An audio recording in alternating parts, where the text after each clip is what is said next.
Golf Central on YouTube, brought to you by the Chrome Soft Golf Ball from Callaway. Hello, I'm Anna Whiteley as we welcome you into your Golf Central update. Well, time flies for Nelly Korda, who turned professional in 2016. The 22-year-old already has won 4 titles on the LPGA Tour, including last month at the Cambridge LPGA, where she managed to hold off Lexi Thompson and Lydia Ko by 3 strokes. Before teeing it up at the A&A Inspiration, she addressed the media on Tuesday.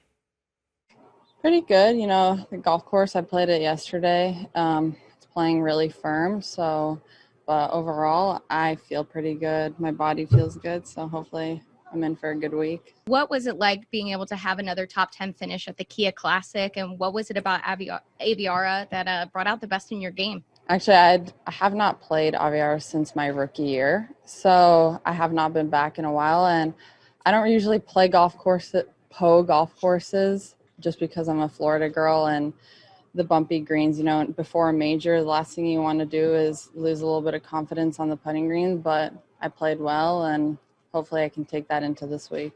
Last year in 2020, we saw you in contention here at A&A. It was a pretty good week for you being able to come up in that second place position, but do you ever think about that experience of being in such contention at a major championship when, you know, you're going through your other times of contention over the past few events? I've always said that, you know, when you put yourself into those positions, I feel like you get more comfortable being in those in the future. And I've said this so many times, but the more I put myself into that position, the better. So I feel like the more I get out of each kind of time I put myself into that position, I feel like the more I grow as a player.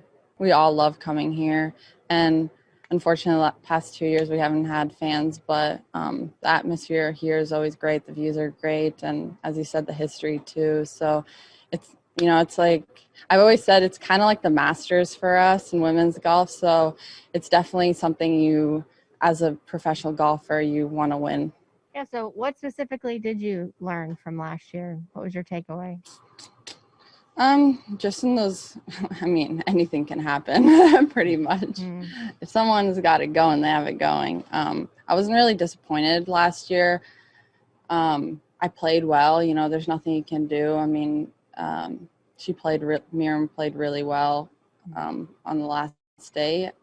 But I think just in those high pressure situations, there were a couple of shots going down the stretch where, you know, that adrenaline kicked in and I was starting to fly my irons a lot further than I normally would. So situations like that. So 18 obviously has a very different look. How are you finding it with no wall and no grandstand? What will your strategy be? Very different. You're definitely going to think about going for it. I hit a 6-iron in just short of the green and it rolled up to the middle. And then I also tried to hit like a little 5 yesterday to land it middle of the green and it went over. So it's definitely going to be very hard to hold. And it's definitely an island green, so it's going to be hard to hold. I feel like a lot of people put a lot of pressure on themselves when it comes to major championships. And I feel like I've just learned to kind of put the same mindset to every tournament and not put so much pressure on major championships. I mean, obviously you want to win them, but I feel like people get so in their heads when they get to a major. I think it just comes from experience and kind of learning what works best for yourself. I mean, I always try to play, when I don't know the golf course, I always play and practice way more when it comes to a major on Monday. But here, I just keep it 9 every single day. You know, it's more relaxed. I try to keep it more relaxed because, again, with a major, there's a lot more pressure that comes with it. And the more relaxed you are, the more you're enjoying yourself out there, I feel like the better it'll be. I feel like, obviously, like they pump you up and it's a different atmosphere, like the adrenaline, and you know, if you're not having a good day, they're always there behind you too. So it's definitely a different feel, but we've kind of gotten used to it. I mean, it's been like almost a year, so it'll feel weird when we have fans back again. You're gonna feel nervous. It's more of letting it go and starting all over again. It's honestly a completely different golf course. I'm pretty sure the rough was a little thicker last year. The rough in some areas is not as penalizing. But, you know, every week is a new opportunity, and go in with the same mindset every week, trying to win. This week, consistently hitting the fairway, consistently giving yourself opportunities and good looks at birdie. I mean, you have to hit fairways and you have to hit greens out here to play well. One more question before we wrap it up here from me. You spoke about Seb a little bit earlier, but what's that like for you as you're kind of watching him do well, and also is he pumping you up in your family group chat? Oh yeah, he loves to pump up. He's definitely the hype man of the family. It's kind of funny. We watched yesterday his match, and that was really exciting, and he's playing well. You know, he's putting a lot of work in, and it's so cool to see it pay off, and it's so cool to see him do well. Like, Jess and I are definitely his biggest fans. How does he pump you up? Oh, I get text messages. You know, sometimes I get them when I'm already on the third hole, but it's always I get them. I get a lot of text messages in all caps. And over on the men's game, the PGA Tour is in the Lone Star State for the second straight week. And native Texan Jordan Spieth is the betting favorite to win the Valero Texas Open. Spieth has finished in the top 15 in 5 of his last 6 tournaments and told our Kira K. Dixon what he's trying to work on before the Masters. Match play is kind of hard to tell because, you know, I mean, I think Patrick Cantlay was like 22 under and didn't advance out of his group, and I felt good about the way I played. You know, I didn't make a ton of putts, but struck the ball really well, tee to green. So that's kind of what I was looking for, was to progress that way and then fine-tune some stuff this week.